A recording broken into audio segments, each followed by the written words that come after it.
Hello students, আমরা পড়ছি বায়োটেকনোলজির মধ্যে আমাদের বায়োটেকনোলজির হিস্ট্রি পড়া হয়েছে, টাইপস পড়া হয়েছে। তারপর আমরা পড়ছি কিছু অ্যাপ্লিকেশন সম্পর্কে। অ্যাপ্লিকেশনের মধ্যে আমরা পড়ছিলাম জেনেটিক ইঞ্জিনিয়ারিং এবং রিকম্বিনেন্ট ডিএনএ টেকনোলজি। তারপর আমরা দেখেছিলাম কিছু ভেক্টর সম্পর্কে, যারা কি করে জিন বহনের কাজটা করে। সেই ভেক্টরের আজকে টাইপসগুলো দেখব। ভেক্টরের টাইপসগুলো আগে আমি লিখে নিচ্ছি, তারপর তাদের ব্যাখ্যা করছি। ভেক্টরের আমরা সাধারণভাবে দুটো ভাগ করেছিলাম। একটা হলো এক্সপ্রেশন ভেক্টর, যেটা কি করতে পারে না ডিএনএ থেকে আরএনএ। এক নম্বরে ছিল এক্সপ্রেশন ভেক্টর,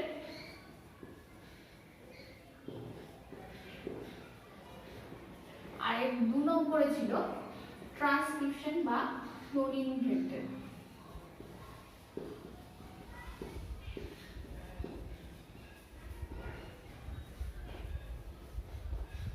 এবার এই এক্সপ্রেশন ভেক্টর কি করতে পারছিল, যে আমার দরকারি জিন বা ডিএনএ এর অংশ অর্থাৎ জিন, তাকে নিয়ে কি তৈরি করতে পারছিল, সেটা নতুন জায়গায় বা অর্থাৎ যেখানে আমার যে জীবের মধ্যে জিনটাকে পাঠানো দরকার সেই জীবের মধ্যে গিয়ে জিনটা কি করছিল, এমআরএনএ তৈরি করছিল এবং এমআরএনএ থেকে তারপর তৈরি হচ্ছিল প্রোটিন। এবার ট্রান্সক্রিপশন বা ক্লোনিং ভেক্টরের ক্ষেত্রে কি দেখছিলাম, এরা ট্রান্সক্রিপশন অর্থাৎ শুধুমাত্র ডিএনএ থেকে বা জিন থেকে, ডিএনএ বা জিনের অংশ তা থেকে শুধু এমআরএনএটা তৈরি করতে পারছে। ঠিক আছে, আজকে ভেক্টরের যেগুলো আমরা ইউজ করি, এটা তো শুধু ডিপ্লোম্যাটিক দুটো টাইপ গেল। আমরা এখন ভেক্টরের অন্য টাইপগুলো দেখবো, যেগুলো আমরা বায়োটেকনোলজিতে অ্যাকচুয়ালি ব্যবহার করি। সেই টাইপসগুলোর নাম আমি একটা একটা দিচ্ছি।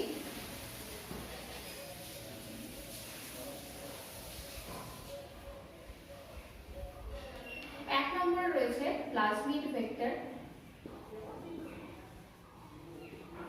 দু নম্বরে রয়েছে প্লাজমিডের পর ব্যাকটেরিওফাজ ভেক্টর,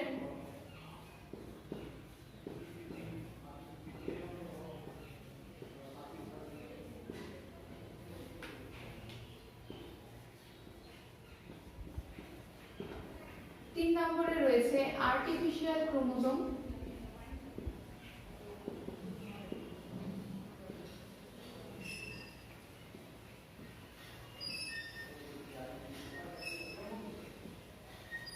চার নম্বরে রয়েছে শাটল ভেক্টর,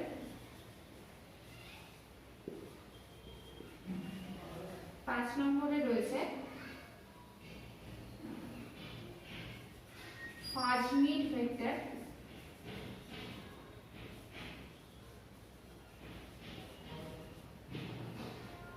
আরেকটা টাইপ হয় সেটা আমরা এদিকে লিখে দিচ্ছি, নম্বরে রয়েছে কসমিক ভেক্টর।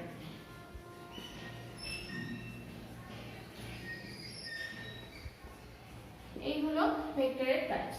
প্রথমে রয়েছে প্লাজমিড ভেক্টর, প্লাজমিডের পর bacteriophage vector, artificial chromosome, cosmic vector, shuttle vector আর ফাজমিড ভেক্টর। এবার এদের নিজেদের মধ্যেও আরো টাইপস রয়েছে, সেগুলো জানার আগে একটা একটা করে ব্যাখ্যা করতে শুরু করি। তাহলে প্রথমে রয়েছে প্লাজমিড ভেক্টর। প্রথমে প্লাজমিড ভেক্টর সম্পর্কে আমরা একটু জেনে নিই।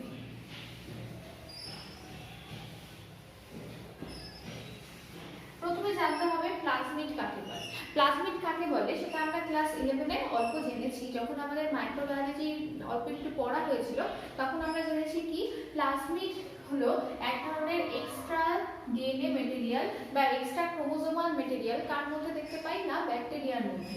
ব্যাকটেরিয়া সেল যদি একটা আঁকি বা ব্যাকটেরিয়া কোষ, সেই ব্যাকটেরিয়ার কোষে ওর মূল ক্রোমোজোম ছাড়াও, সাধারণত গোল হয় ক্রোমোজোমটা, এছাড়াও আরেকটা এক্সট্রা ছোট ক্রোমোজোমের অংশ থাকে, যাকে ডিএনএ বলতে পারো। একটা মূল ডিএনএ ছাড়াও আরেকটা ছোট ডিএনএ থাকে, যাকে বলছি প্লাজমিড।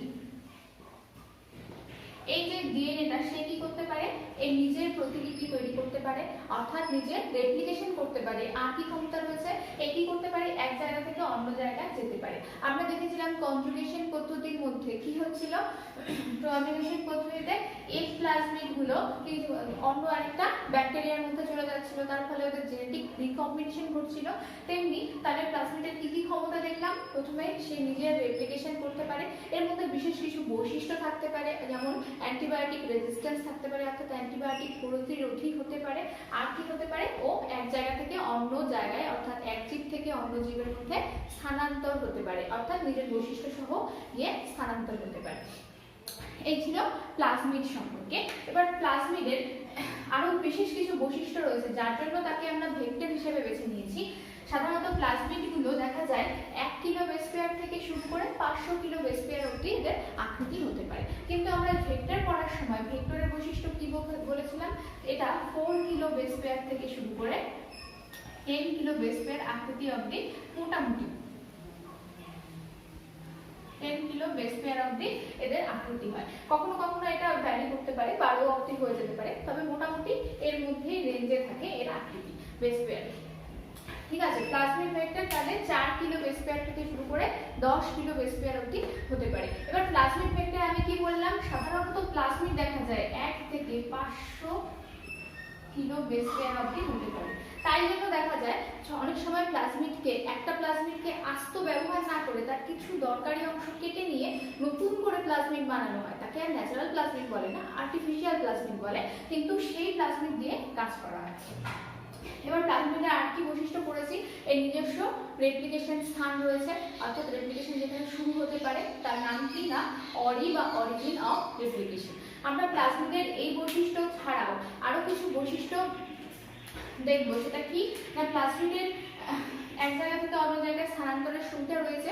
তাহলে প্লাজমিডের সমস্ত বৈশিষ্ট্য দেখার জন্য আমরা একটা প্লাজমিডকে প্রথমে নিয়ে নিচ্ছি, সেটা প্রথমে উদাহরণ নেব PBr322, এই উদাহরণটা আমরা দেখব।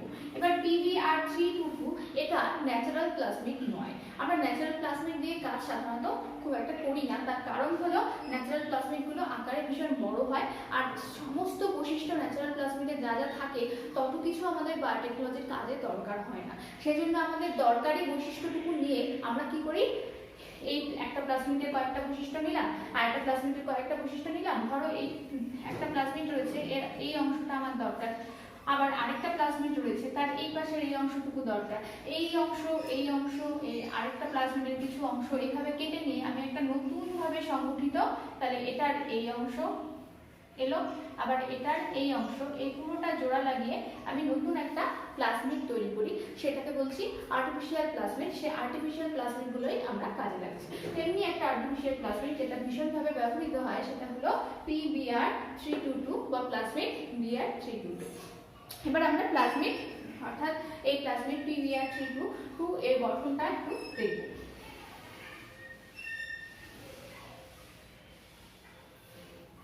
তাহলে যে গঠনটা করছি তার নামটা পরে লিখি, আগে ছবিটা এঁকে নিই।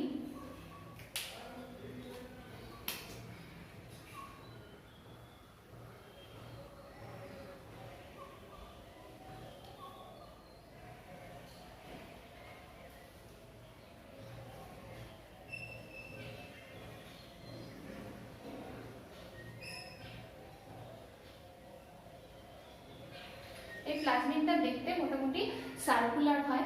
এই সার্কুলার হওয়ার সঙ্গে সঙ্গে এটা অ্যাকচুয়ালি 3টে প্লাজমিড দিয়ে গঠিত হয়েছে। সেই 3টে প্লাজমিড কি কি, প্লাজমিড R1, এটা I নয় 1, প্লাজমিড রোমান 1 লেখা হয়েছে এই প্লাজমিডটা। আরেকটা প্লাজমিড রয়েছে প্লাজমিড R65,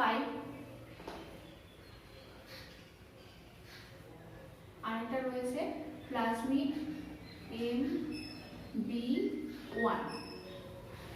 এই 3টে প্লাজমিড মিলিয়ে এই PBr322 প্লাজমিড তৈরি হচ্ছে। তাহলে PBr322 এই প্লাজমিডটা তৈরি হয়েছে কি কি নিয়ে, এই 3টে প্লাজমিড এর বিভিন্ন বৈশিষ্ট্য একত্রিত করে তৈরি হয়েছে। এবার PBr322 এর গঠন তোমাদের ভীষণ গুরুত্বপূর্ণ, এটা সেই জিনিসটা আমরা একটু দেখি। এবার PBr322 এর মধ্যে প্রথমে প্লাজমিডের কি দরকার, নির্দিষ্ট কোনো অ্যান্টিবায়োটিক রেজিস্ট্যান্ট বা চিহ্নিত করার কোনো জায়গা। এই ক্ষেত্রে দুটি রেজিস্ট্যান্ট দেখা যায়, অন্য কালি নিচ্ছি। অ্যান্টিবায়োটিক রেজিস্ট্যান্সটাকে আমি রেড কালি দিয়ে মার্ক করছি, এখান থেকে এইটুকু, সেটা তোমরা হাতের কায়দায় মোটামুটি একটা নিয়ে নেবে।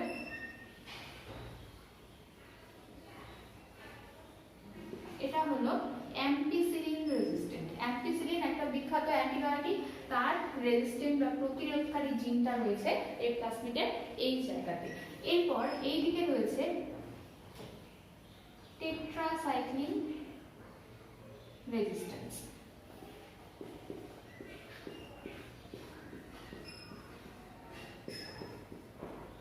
টেট্রাসাইক্লিন লিখলাম TETR বা টেট্রাসাইক্লিন রেজিস্ট্যান্স।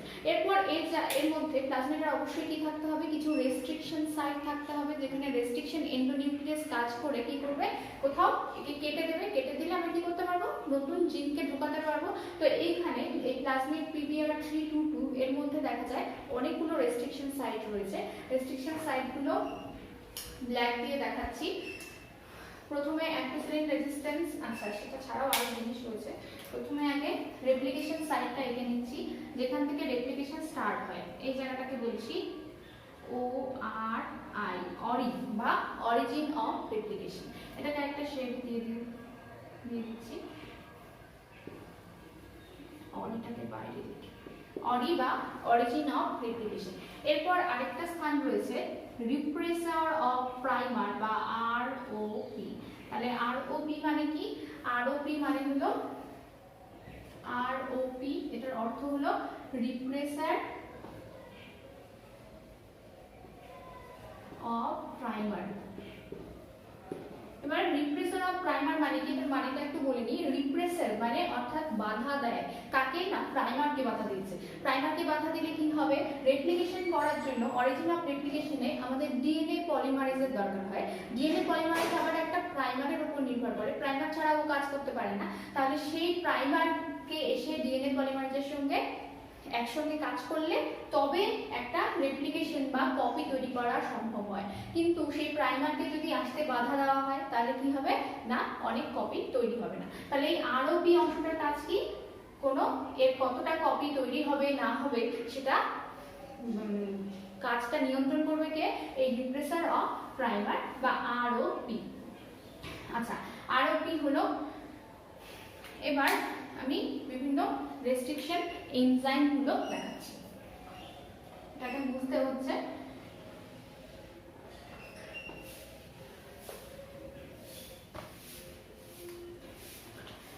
এইখানটায় রয়েছে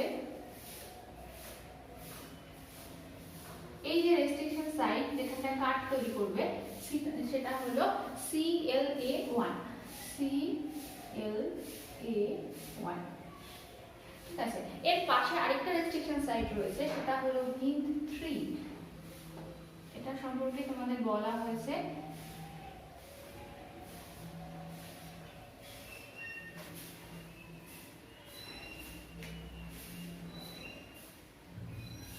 HindIII রেস্ট্রিকশন সাইট,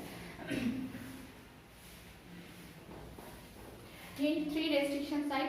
এরপরে রয়েছে টেট্রাসাইক্লিনের মাঝখানেও একটা রয়েছে, টেট্রাসাইক্লিন রেজিস্ট্যান্সের জিন তার ঠিক মাঝখানে একটা রিকগনিশন সাইট রয়েছে, যেখানটা এসে কি করতে পারে না, রেস্ট্রিকশন এন্ডোনিউক্লিয়াস কাট করতে পারে। সেই জায়গাটা হলো BAMH1। BAMH1 যে উৎসেচক যেই স্থানে কাট তৈরি করে, সেই জায়গার রেস্ট্রিকশন সাইট রয়েছে এইখানটায়। এরপর আরো একটা রয়েছে এই টেট্রাসাইক্লিন রেজিস্ট্যান্সের মধ্যে, সেটা হলো SAL1। এটা হলো SAL1 হলো। এরপর ROP যে স্থানটা, সেখানেও একটা রেস্ট্রিকশন সাইট রয়েছে, সেটা হলো PVU2, ঠিক আছে। এরপরে রয়েছে origin of replication. Origin of রেপ্লিকেশনে কোনো রেস্ট্রিকশন সাইট নেই। এরপরে রয়েছে এখানে PST1,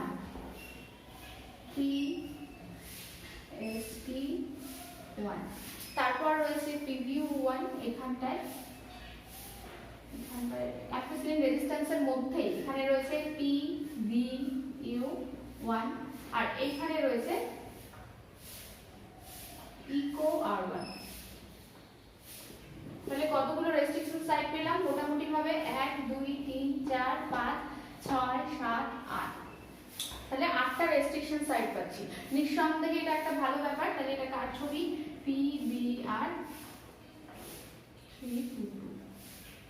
এটা মোটামুটি 4000 এর একটু উপর, 4.36 kilo base pair, 4.36 kilo base pair হয় এর আকৃতি। তাহলে PbR322 এটার আকৃতি হলো 4.36 কিলো বেস পেয়ার। আমাদের আকৃতির সঙ্গে মিলে যাচ্ছে। আমরা চেয়েছিলাম ভেক্টর কতটুকু হবে না 4 কিলো বেস পেয়ার থেকে 10 কিলো বেস পেয়ার অবধি। তাহলে এই যে পুরো জিনটা দেখতে পাচ্ছি এ হলো একটা প্লাজমিড, সেই প্লাজমিডের নাম হয়েছে PbR322। এবার PbR322 এটা কি বলেছি, এটা কোনো ন্যাচারাল প্লাজমিড নয়, এটাকে আমাদের সুবিধার জন্য তৈরি করে নেওয়া একটা প্লাজমিড। সেই তৈরি করে নেওয়া প্লাজমিড কি কি দিয়ে তৈরি হয়েছে, PR1, PR65, PMB1 এই তিনটে প্লাজমিডকে মিলিয়ে তৈরি হয়েছে। এবার PR1 এখান থেকে কি বৈশিষ্ট্য আমরা ধার করেছি, এর মধ্যে ধার করেছি অ্যাম্পিসিলিন রেজিস্ট্যান্স। অ্যাম্পিসিলিন রেজিস্ট্যান্স যে অংশটা সেটা আমরা ধার করেছি PbR322 তে। এবার এরপরে PR65 এর থেকে নিয়েছি টেট্রাসাইক্লিন রেজিস্ট্যান্স পার্ট। তার মানে এই অংশটা কেটে কোথা থেকে এসেছে, PR65 থেকে এসেছে। তারপরে PMB1 এই অংশটা থেকে আনা হয়েছে অরি বা অরিজিন অফ রেপ্লিকেশন পার্টটা এখান থেকে নেওয়া হয়েছে। তাহলে যেখানে যে জিনিসটা ভালো আমরা কুড়িয়ে সেখান থেকে কেটে কেটে নিয়ে এসে এই জিনিসটাকে তৈরি করেছি। এটা হলো আমার PbR322।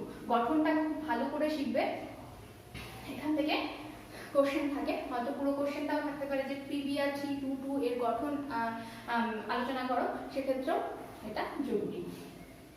এরপর দেখবো এই প্লাজমিডটা কিভাবে, প্লাজমিড নিয়ে কিভাবে ভেক্টরের কাজটা করানো হয় প্লাজমিডকে দিয়ে। ধরো এখানে আমার BAM-H1 রয়েছে। BAM-H1 সাধারণত স্টিকি এন্ড তৈরি করে। ধরো এখানে আমি একটা যদি কার্ড তৈরি করতে পারি, দেখা যায় টেট্রাসাইক্লিনের BAM-H1 স্থানে যদি রেস্ট্রিকশন এন্ডোনিউক্লিয়াস কাজ করে তাহলে স্টিকি এন্ড তৈরি হয়, অর্থাৎ এরকম ভাবে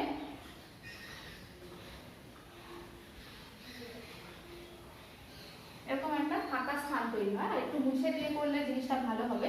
সেটা হলো এখানটায় যদি BAM-H1 একটা কার্ড তৈরি করে,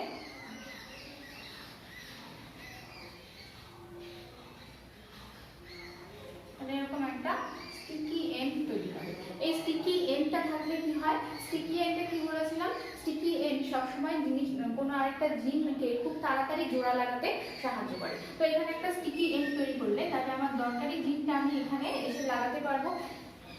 সেই জিনিসটাই কিভাবে হয় সেটা একটু বলি আগে।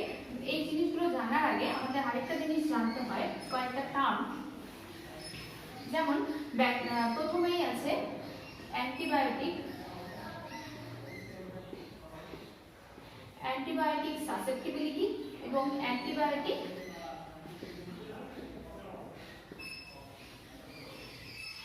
রেজিস্ট্যান্স।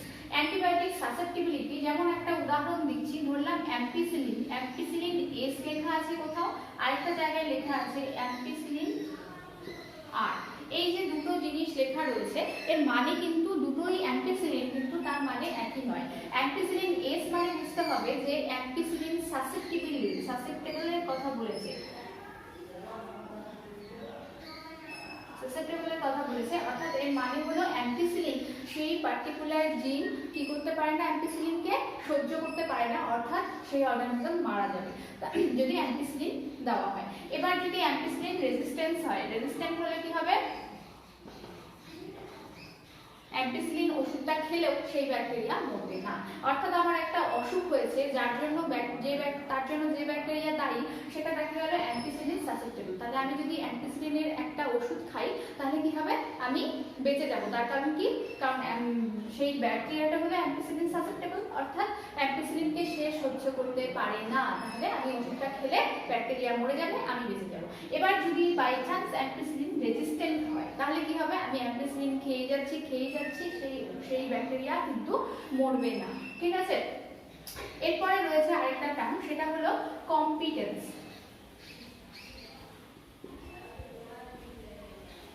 সেই কম্পিটেন্স টার্মটার মানে কি, আমাদের ঈপ্সিত যে জিন, অর্থাৎ যে জিনটাকে আমি কাজে লাগাতে চাই, ধরো এই ব্যাকটেরিয়াটা অ্যাম্পিসিলিন সাসেপ্টেবল, আমি একে কি বানাতে চাই না, রেজিস্ট্যান্ট বানাতে চাই। অর্থাৎ ছিল সাসেপ্টেবল, তাকে আমি রেজিস্ট্যান্ট তৈরি করতে চাই।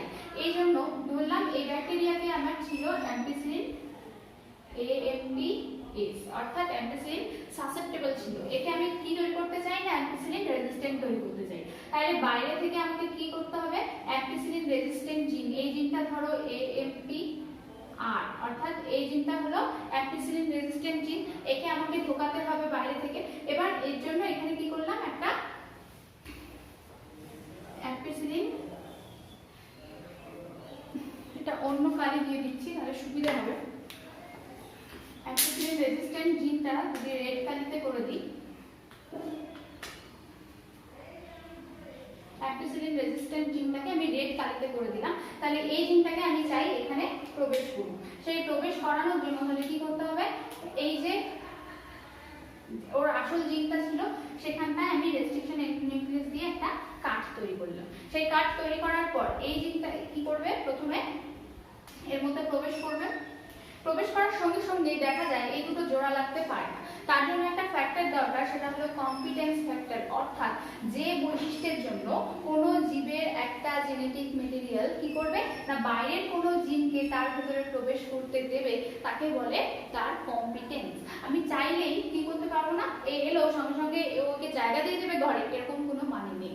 অর্থাৎ তোমার বাড়িতে বাইরে থেকে কেউ গল্প করতে এসছে, তুমি তাকে চেনো না, নতুন আত্মীয় বা অচেনা লোক একজন, তাকে কি করতে হবে, প্রথমে আগে যেতে দেখবে, কিছুক্ষণ কথাবার্তা বলে, বাচ্চাদের ক্ষেত্রে যেমন হয় অপরিচিত কেউ এলে তাহলে প্রথমে আগে কিছুক্ষণ গল্প টল্প করে, তারপর যদি ভালো লাগে তার সঙ্গে তারপর খেলে, আগে কিন্তু সামনে গিয়ে তার সঙ্গে খেলতে শুরু করে না। ঠিক ব্যাকটেরিয়ার জিনের ব্যাপারটাও তাই, ব্যাকটেরিয়ার এই জিনটা কি করে, প্রথমে আগে দেখে যে তার সঙ্গে সম্পর্কটা কিরকম হবে, আগে ভালো করে পরখ করে নিল, তারপর তাকে ঢুকতে সাহায্য করবে।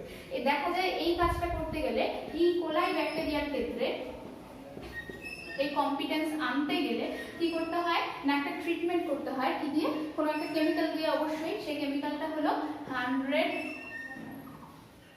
এই স্ট্রেংথের এই সলিউশনটা millimolar solution, 100 millimolar solution of CaCl2,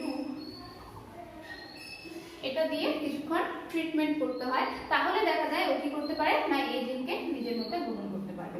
অর্থাৎ এই যে জিন এই অবস্থায় রয়েছে, এই মুহূর্তে আমাকে কি দিতে হবে, 100 millimolar solution of calcium chloride. এই দ্রবণটা যদি আমি এখানে দিই, তারপরে স্টেপটাতে আমি কি দেখতে পাবো না এই জিনটা ব্যাকটেরিয়া রয়েছে, এর যে জিনটা রয়েছে এই একটু পরে এখানটা এই জিনটাকে নিয়ে নেবে। অর্থাৎ এখন ওর কম্পিটেন্স তৈরি হয়েছে, এই অবস্থায় কিন্তু ওর কম্পিটেন্স তৈরি হয়নি। এবার দেখছি যে প্লাজমিডগুলো কিভাবে কাজ করে। অনেক সময় দেখা যায় কি প্লাজমিডগুলোর মধ্যে নির্দিষ্ট চিহ্নিতকরণ কোনো স্থান থাকে না, সেই চিহ্নিত কোনো স্থান নিজেরা তৈরি করা যায় বাইরে থেকে। যেমন আমরা PBR 322 কে 3টে প্লাজমিড দিয়ে তৈরি করেছিলাম, তেমনি এখানেও কি করা যায় না নতুন করে নতুন কোনো বৈশিষ্ট্যকে এর মধ্যে জোড়া লাগানো যায়। যেমন ধরো কোনো একটা প্লাজমিড আমার রয়েছে, তার অনেক বৈশিষ্ট্যই ভালো, কিন্তু তাকে চিহ্নিত করার কোনো স্থান নেই। অর্থাৎ তার মধ্যে যে চিহ্নিত করা মানে কি, এই যেমন আমি কি দিয়ে লিখছি না মার্কার দিয়ে কি করছি, চিহ্নিত করছি। তাহলে এই ক্ষেত্রেও কিছু মলিকিউলার মার্কার ব্যবহার করা হয়। ধরো আমরা ল্যাক ওপেরনের ক্ষেত্রে ল্যাক জেড জিনটাকে দেখেছিলাম, এ কি করতে পারে না বিটা গ্যালাক্টোসাইড এনজাইম তৈরি করতে পারে। এই বিটা গ্যালাক্টোসাইড এনজাইম কি করে, এক্স গ্যাল বলে একটা বস্তু রয়েছে, সেই এক্স গ্যাল বস্তুটাকে কি করতে পারে, যদি ওর সামনে আসে তাহলে তাকে নীল রঙে পরিবর্তন করে। এই যে ল্যাক জেড এই এনজাইমটা কি করে না বিটা গ্যালাক্টোসাইড এনজাইম তৈরি করে। এই বিটা গ্যালাক্টোসাইড এনজাইম কি করবে, এক্স গ্যাল নামক একটা কম্পাউন্ড রয়েছে, এটা তৈরি হয় মূলত গ্যালাক্টোজ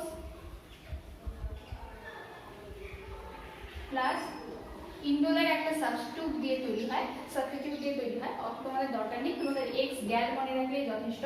তাহলে বিটা গ্যালাক্টোসাইড প্লাস এক্স গ্যাল এটা তৈরি করে নীল রঙের একটা পদার্থ, ব্লু কালার। তাহলে যখন ব্লু কালার তৈরি করে তখন বোঝা যাবে কি যে আমার মাধ্যমে যে জিনটা রয়েছে তার মধ্যে কি রয়েছে না ল্যাক জেড জিনটা উপস্থিত রয়েছে। ধরো এই আমার কোনো জিন, এর মধ্যে কোনো একটা অংশ রয়েছে যেটা ল্যাক জেড, এই অংশটা যদি ল্যাক জেড হয়, এর মধ্যে বাইরে থেকে যদি এর মধ্যে এটা যদি ল্যাগ জেড হয়, এর মধ্যে কিছু বাইরে থেকে কি দেব, এর মধ্যে অ্যাড করে দিলাম এক্স গ্যাল। কি কালার দেবে না, ব্লু কালার তৈরি করবে। এবার ধরো কোনো কারণে ল্যাগ জেডটা যদি ক্ষতিগ্রস্ত হয়, তার মধ্যে যদি এক্স গ্যাল দিই, তাহলে আর ব্লু কালার পাবো না, অবশ্যই ব্লু কালার হাওয়া হয়ে যাবে। এবার মজার কথা হলো যে ল্যাগ জেড যে জিনটা রয়েছে এখানেও একটা রেস্ট্রিকশন সাইট রয়েছে। রেস্ট্রিকশন সাইট থাকলে আমাদের কি সুবিধা বায়োটেকনোলজির, যে এখানে বাইরে থেকে আনা কোনো জিনকে আমি এখানে যদি অন্য কোনো একটা জিন থাকে তাকে কি করতে পারি, এই জায়গাটায় ঢোকাতে পারি। তাহলে ঢোকানোর পরে ধরো এক্স গ্যাল এখনো দিইনি, ল্যাগ জেডের একটা রেস্ট্রিকশন সাইটে আমি কাট তৈরি করেছি, বাইরে থেকে একটা জিনকে এখানে ঢোকাবো। তাহলে এর পরের স্টেপটা কি হবে, এই জিনটা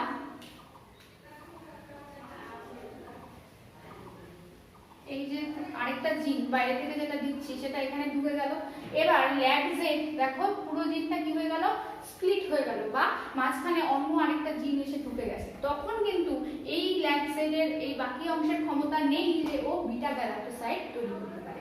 তখন এর সঙ্গে যদি আবার এক্স গ্যাল দিয়েও দিই, আর কিন্তু ব্লু কালার পাবো না, তার মানে আর পাচ্ছি না এই ব্লু কালার।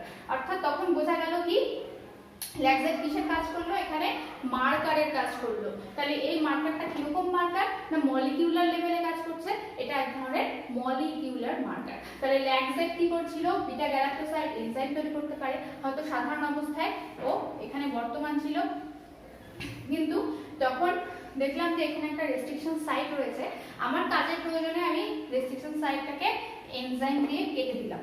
এনজাইম দিয়ে কেটে কি করলাম, বাইরে থেকে অন্য একটা জিন এখানটায় ঢুকিয়ে দিলাম। ঢোকানোর পর কি হলো, ল্যাগ জেড জিন স্প্লিট হয়ে গেল বা ভেঙে গেল, তার সঙ্গে এক্স গ্যাল জিন নয়, একটা কেমিক্যাল কম্পাউন্ড, সেই কেমিক্যাল কম্পাউন্ড যদি জুড়েও দিই তখন দেখা যায় যে আর ব্লু কালার পাওয়া যায় না। এ থেকে একটা জিনিস নিশ্চিত হলো কি, আমার ল্যাগ জেড ওয়ালা জিনের জায়গায় যাকে আমি ঢোকাতে চেয়েছিলাম সে ঢুকে গেছে। কারণ এইভাবে যদি না জানতে পারি তাহলে কেন খুব মুশকিল হয়ে যাবে, কারণ আমার পরীক্ষাটা সফল হলো কিনা তার অ্যান্সার একমাত্র এক্স গ্যাল মেশালেই আমি পেতে পারি, যে বাইরের জিনটা সত্যিকারে ঢুকলো কি ঢুকলো না। ঠিক আছে, এই হলো মলিকিউলার মার্কার জনিত সমস্যা।